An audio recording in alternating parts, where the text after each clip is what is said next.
E aí, galera curiosa, tudo beleza? Sejam muito bem-vindos a mais um vídeo aqui no canal. Hoje, a gente vai embarcar numa jornada alucinante pelo labirinto da mente humana. Você já parou para pensar por que a gente pensa do jeito que pensa, sente o que sente e se comporta de determinadas maneiras? Tipo, por que certas músicas nos arrepiam ou por que procrastinamos mesmo sabendo que temos um prazo apertado? A mente humana é, sem dúvida, um dos maiores mistérios do universo. Um campo vasto e complexo que há séculos fascina e intriga cientistas, filósofos e, claro, nós, meros mortais curiosos. Compreender o comportamento humano não é só uma curiosidade acadêmica, não. É uma ferramenta poderosa, uma espécie de superpoder que pode transformar a nossa vida. Imagina só, entender melhor a si mesmo, decifrar as intenções dos outros, aprimorar seus relacionamentos, tomar decisões mais acertadas e, quem sabe, até encontrar um caminho mais direto para a felicidade. Parece bom demais para ser verdade, né? Mas a psicologia nos oferece pistas valiosas, e é exatamente isso que vamos explorar hoje. Se você já se pegou questionando suas próprias reações ou as atitudes de alguém próximo, este vídeo é para você. Então, se preparem, porque neste vídeo vamos desvendar 11 fatos psicológicos que são, no mínimo, extremamente interessantes sobre o comportamento humano.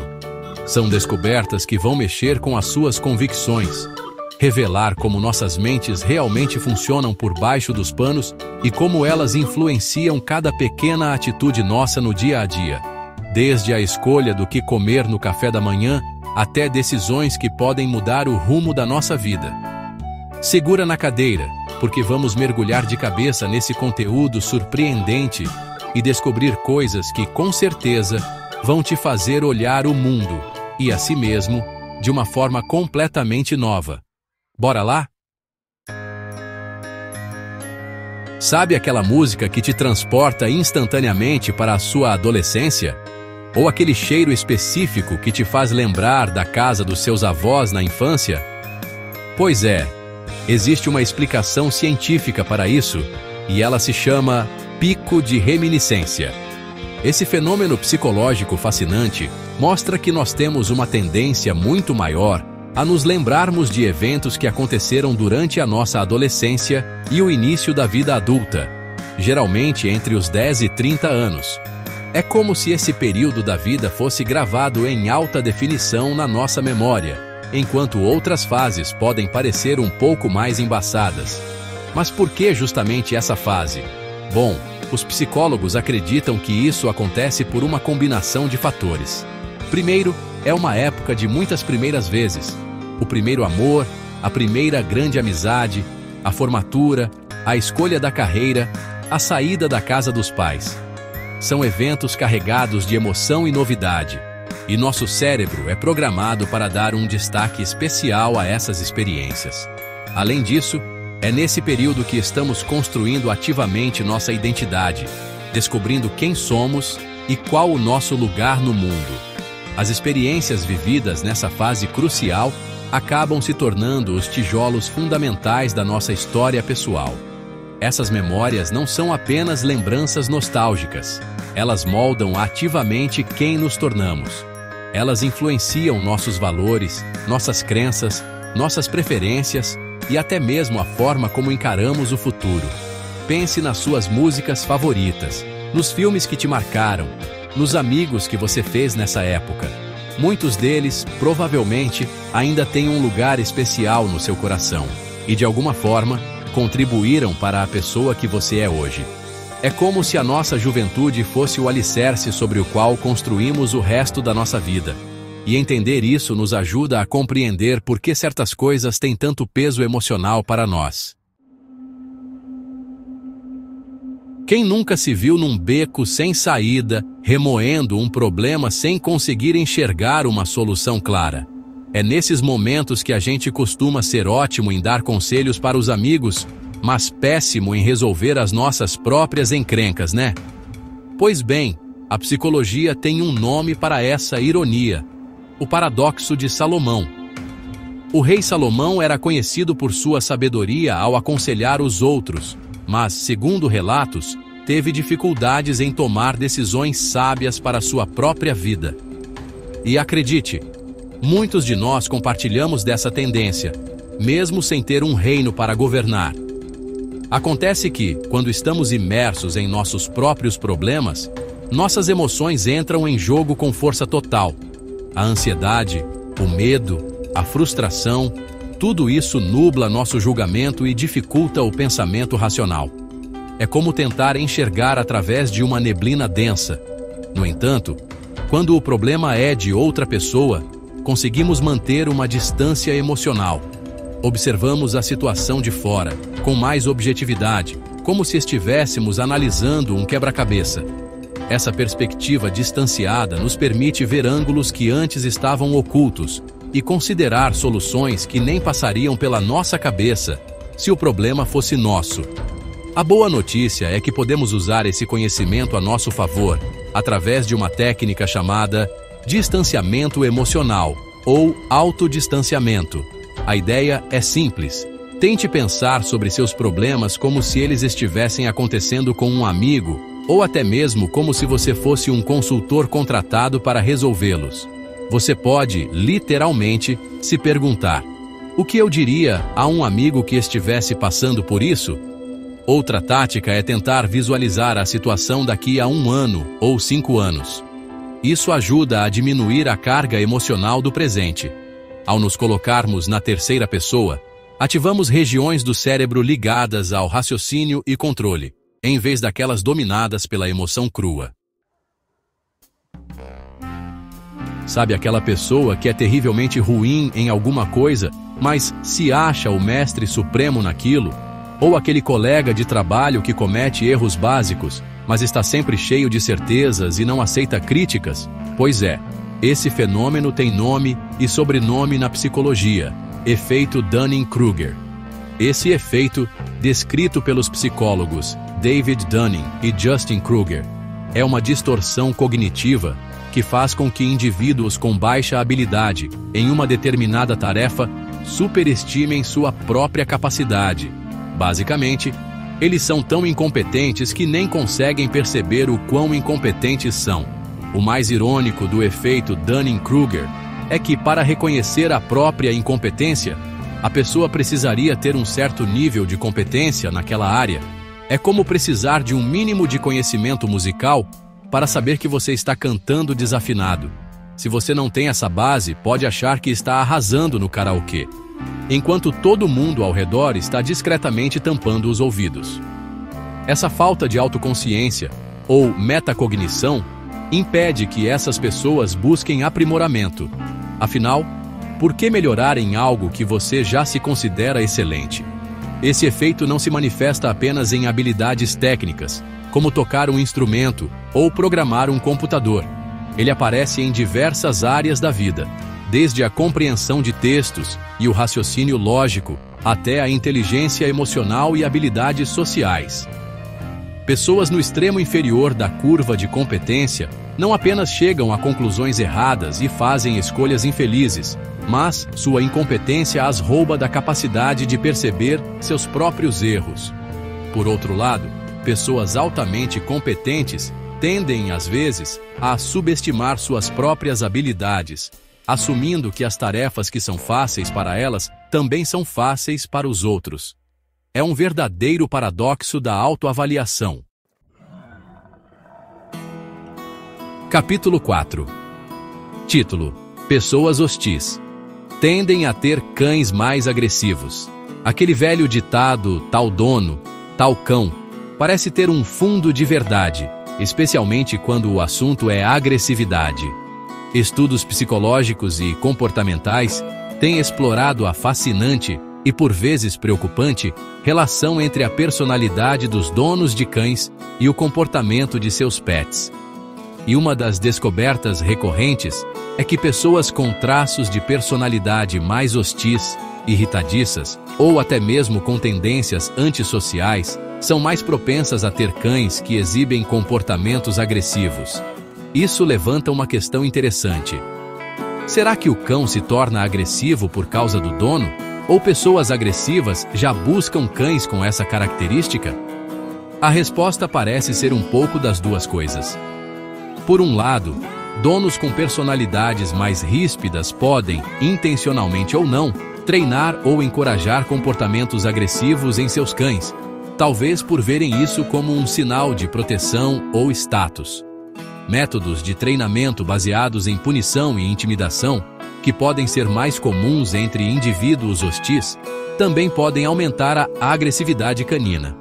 Além disso, um ambiente doméstico tenso e conflituoso, reflexo da personalidade do dono, pode gerar estresse e ansiedade no animal, levando-o a reagir de forma mais defensiva ou agressiva. Por outro lado, também há evidências de que a escolha da raça e do cão em si pode ser influenciada pela personalidade do proprietário.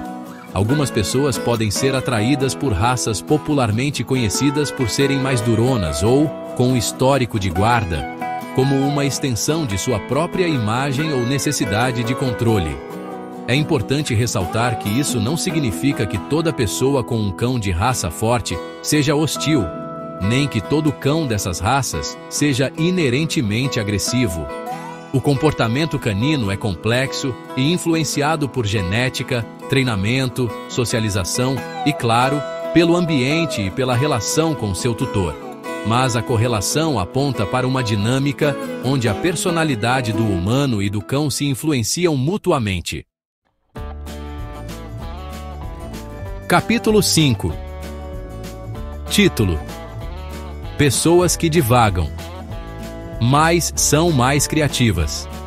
Sabe quando você está no meio de uma tarefa ou numa aula super importante e de repente percebe que sua mente viajou para longe, pensando na lista do supermercado, nas férias do ano que vem ou numa conversa aleatória que teve dias atrás? Esse sonhar acordado ou divagação mental, muitas vezes, é visto como falta de foco ou preguiça. Mas, acredite ou não, a ciência está começando a mostrar que deixar a mente vagar pode ser um sinal de um cérebro bem ativo e, pasmem, mais criativo e inteligente. Parece contraintuitivo, né? Mas vamos entender o porquê. Quando nossa mente divaga, ela não está simplesmente desligada.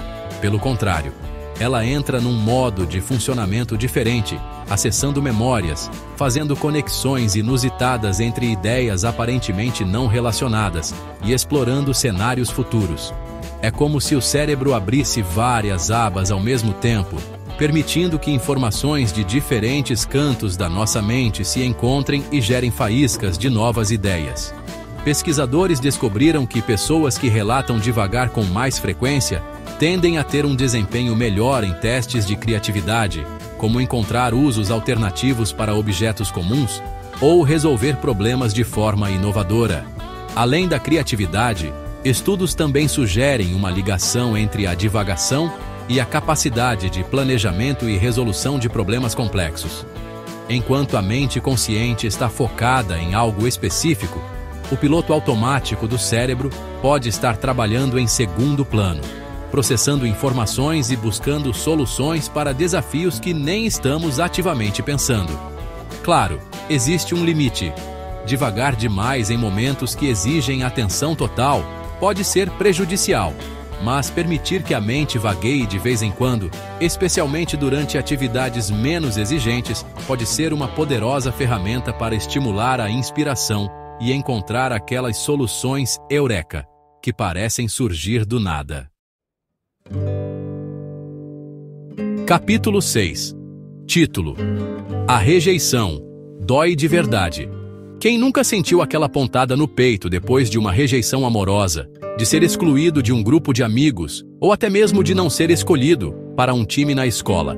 A gente costuma dizer que dói, mas será que essa dor é só uma metáfora? A neurociência tem uma resposta surpreendente. A rejeição social e emocional ativa as mesmas áreas do cérebro que são acionadas pela dor física.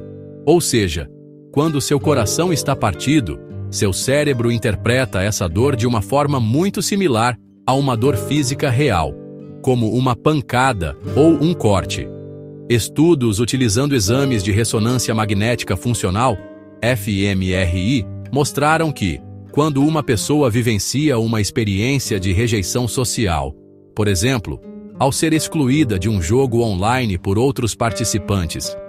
As regiões cerebrais, como o córtex cingulado anterior dorsal e a ínsula anterior, que são conhecidas por processar o componente afetivo da dor física, o quão desagradável a dor é, ficam intensamente ativas. É como se o nosso cérebro tivesse um sistema de alarme que não diferencia muito bem um osso quebrado de um coração partido, pelo menos no que diz respeito ao sofrimento emocional que isso causa. Essa descoberta é muito importante porque valida a intensidade do sofrimento que a rejeição pode causar. Não é frescura ou drama, é uma resposta neurológica real. Do ponto de vista evolutivo, isso faz sentido. Para nossos ancestrais, ser aceito pelo grupo era crucial para a sobrevivência. A exclusão significava menos proteção, menos acesso a recursos e, consequentemente, um risco maior. Portanto, o cérebro desenvolveu esse sistema de alarme doloroso para nos motivar a manter laços sociais e evitar o isolamento. Entender isso nos ajuda a ter mais empatia por quem está sofrendo por uma rejeição e a levar a sério o impacto que nossas palavras e ações podem ter nos sentimentos dos outros. Você já reparou que, às vezes, parece que você pensa ou até se sente um pouco diferente quando está falando em uma língua estrangeira? Não é só impressão sua.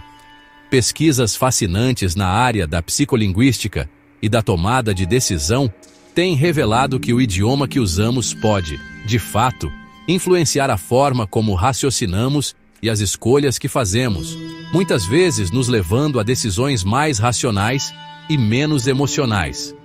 É como se trocar de idioma ativasse um modo analítico no nosso cérebro.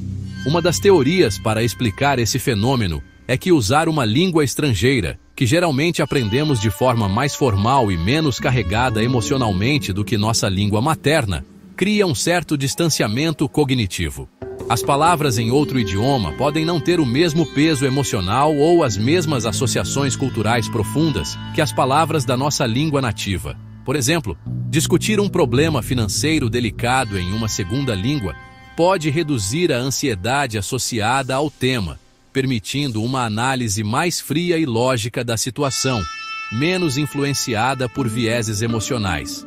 Esse efeito tem sido observado em diversos contextos, desde dilemas morais até decisões de investimento. Em um estudo clássico, participantes foram apresentados ao problema do trem, um dilema ético onde se deve decidir se sacrifica uma pessoa para salvar 5.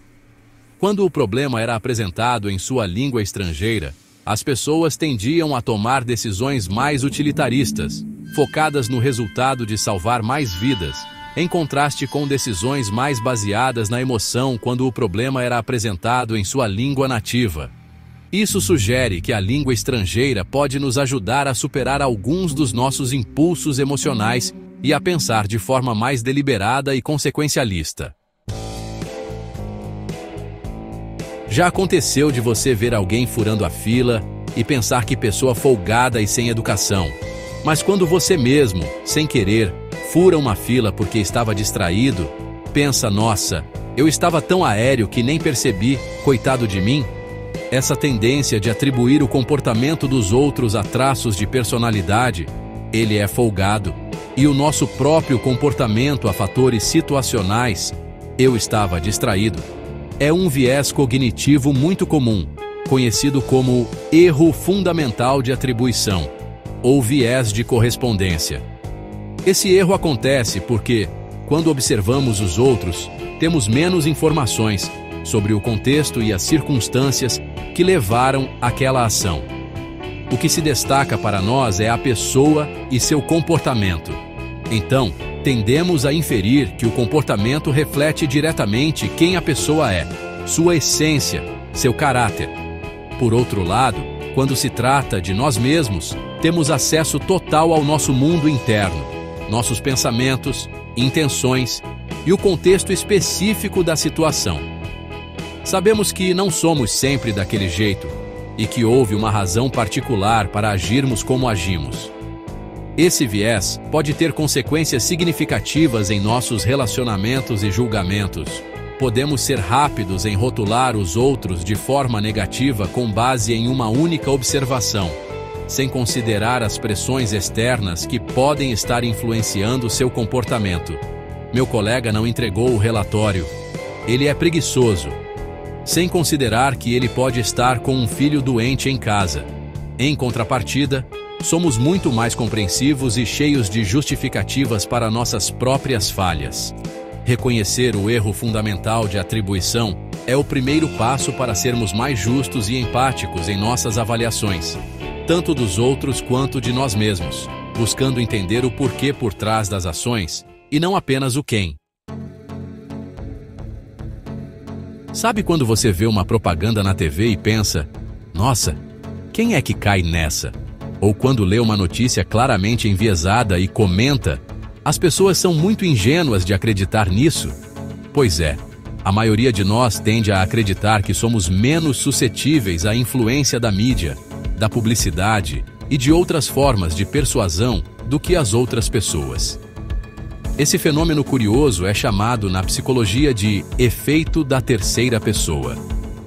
A ideia é que a mensagem persuasiva vai atingir eles, a terceira pessoa, mas não eu ou você, a primeira e segunda pessoa. Esse efeito é uma espécie de auto-engano protetor. A gente gosta de se ver como indivíduos racionais, independentes e com pensamento crítico. Admitir que somos facilmente influenciáveis pode abalar essa autoimagem. Então, projetamos essa vulnerabilidade nos outros, mantendo a nossa sensação de autonomia e inteligência intacta. Eu sou esperto demais para ser manipulado por essa propaganda, mas meu vizinho, coitado, com certeza vai comprar o produto. É uma forma de nos sentirmos superiores ou mais perspicazes. O irônico é que justamente por acreditarmos que somos imunes, podemos nos tornar ainda mais vulneráveis.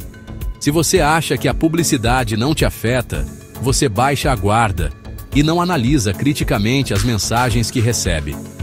O efeito da terceira pessoa tem sido observado em relação a diversos tipos de conteúdo, desde comerciais e campanhas políticas, até notícias falsas e discursos de ódio.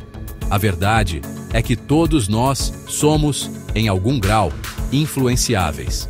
Nossas opiniões, crenças e comportamentos são constantemente moldados pelas informações e interações sociais ao nosso redor.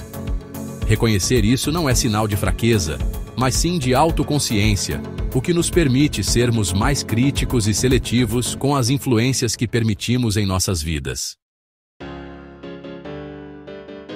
Você já se pegou rolando o feed do Instagram ou do TikTok por horas, mesmo sabendo que deveria estar fazendo outra coisa? Ou clicando em um vídeo recomendado atrás do outro no YouTube, numa busca incessante por só mais um pouquinho de conteúdo?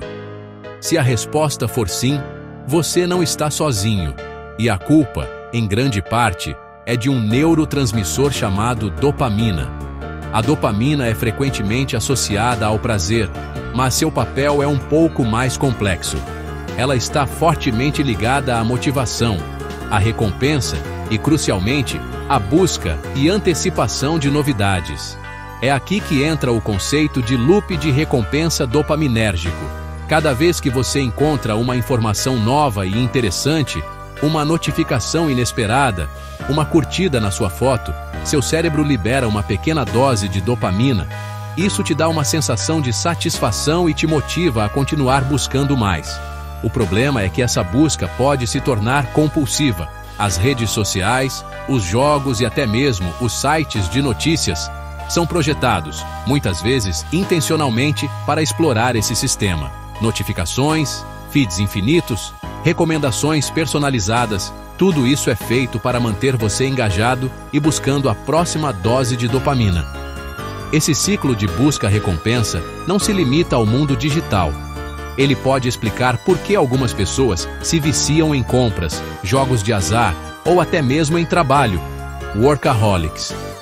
A emoção da caça, da possibilidade de uma nova descoberta ou de um novo ganho, é o que alimenta o comportamento. O problema é que a dopamina está mais relacionada com o querer do que com o gostar. Você pode continuar buscando informação ou curtidas, mesmo que aquilo não te traga mais um prazer genuíno. Entender como esse mecanismo funciona é fundamental para desenvolvermos hábitos mais saudáveis e recuperarmos o controle sobre nossa atenção e nosso tempo. Em um mundo que muitas vezes parece focado no individualismo e na competição, pode soar surpreendente que um dos segredos para uma vida mais longa e saudável seja, na verdade, dedicar parte do seu tempo e energia para ajudar os outros. Mas é exatamente isso que diversas pesquisas científicas têm demonstrado. O ato de ser altruísta, de praticar o voluntariado e de se engajar em comportamentos de ajuda pode trazer benefícios significativos, não só para quem recebe a ajuda, mas também para quem a oferece, inclusive aumentando a longevidade. Estudos de longo prazo acompanharam pessoas que se dedicavam regularmente a atividades voluntárias e descobriram que elas tendiam a ter taxas de mortalidade mais baixas em comparação com aquelas que não o faziam. Mas como isso funciona? Ajudar os outros parece ter um impacto positivo em múltiplos sistemas do nosso corpo. Pode reduzir o estresse, combater a depressão e a ansiedade, e até mesmo fortalecer o sistema imunológico. A sensação de propósito e de conexão social que o voluntariado proporciona é um poderoso antídoto contra o isolamento e a solidão, que são fatores de risco conhecidos para diversos problemas de saúde. Além dos benefícios para a saúde física, o altruísmo também impulsiona nosso bem-estar emocional e mental. Ajudar os outros libera endorfinas, os hormônios da felicidade, e ativa áreas do cérebro associadas ao prazer e à recompensa, fenômeno às vezes chamado de brilho do ajudante, Helper's High. Isso cria um ciclo virtuoso. Ajudar nos faz sentir bem, e sentir-se bem nos motiva a ajudar mais. Então, da próxima vez que você tiver a oportunidade de estender a mão a alguém, lembre-se que você não está apenas fazendo o bem para o mundo, mas também investindo na sua própria saúde e felicidade a longo prazo. E aí, chegamos ao fim de mais uma jornada incrível pelo universo da psicologia. Como vocês puderam ver, esses 11 fatos são apenas a pontinha do iceberg quando se trata de entender a complexidade da mente humana. Cada descoberta nos mostra como nosso comportamento é cheio de nuances, influenciado por uma teia intrincada de fatores biológicos, experiências passadas e interações sociais. A psicologia nos revela aspectos fascinantes de quem somos, por que agimos de certas maneiras, e como podemos usar esse conhecimento para melhorar nossas vidas e nossos relacionamentos. É realmente um campo de estudo que nunca para de nos surpreender, não é mesmo? Espero que este vídeo tenha sido tão revelador para vocês quanto foi para mim ao pesquisar e prepará-lo. A ideia aqui não é só apresentar curiosidades, mas sim despertar em vocês essa vontade de se conhecerem melhor e de observarem o comportamento humano com um olhar mais atento e empático. Se cada um de nós entender um pouquinho mais sobre o que nos move, podemos construir um mundo com mais compreensão e menos julgamentos. E aí, qual desses fatos psicológicos mais te surpreendeu ou te fez refletir? Deixa aqui nos comentários. Vou adorar saber a opinião de vocês. E claro, se você curtiu este mergulho na psicologia humana e quer continuar desvendando outros mistérios da ciência e do comportamento, já sabe o que fazer, né? Deixe aquele like caprichado para fortalecer o nosso trabalho e compartilhe este vídeo com seus amigos, familiares, com todo mundo que você acha que vai se interessar por esse tipo de conteúdo. Não se esqueça de se inscrever no canal, se ainda não for inscrito, e ativar o sininho das notificações para não perder nenhum dos nossos próximos vídeos. A gente se vê na próxima. E como sempre, mantenham-se entre fatos e até mais.